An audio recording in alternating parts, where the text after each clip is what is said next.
Hello বন্ধুরা, মামামপুরু lifestyle থেকে নিয়ে চলে এলাম আরও একটা রেসিপি। আজ দেখো তোমাদের কাছে নিয়ে এলাম ঝিঙের খোসা বাটা।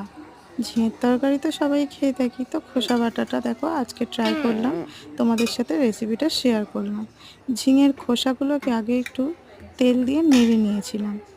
নেয়ার পরে দেখতেই পাচ্ছ ঝিঙের খোসা, আর তার মধ্যে হচ্ছে চিংড়ি মাছ।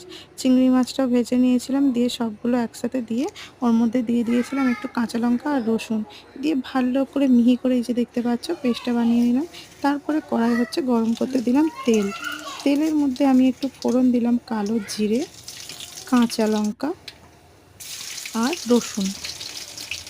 এই তিনটে জিনিস একটু, রসুনটা একটু লাল লাল হয়ে যাবে, তারপরে কাঁচা লঙ্কাগুলো দেবো। কাঁচা লঙ্কাগুলো দেওয়ার পরে দেখতে পাচ্ছ ভালো একটা স্মেল ছাড়বে। তারপরে বাটাটা দিয়ে দেবো ওর মধ্যে। ভালো করে উল্টে পাল্টে নেড়ে নেবো। দেবো একটু সামান্য পরিমাণ হলুদ আর স্বাদ মতো নুন।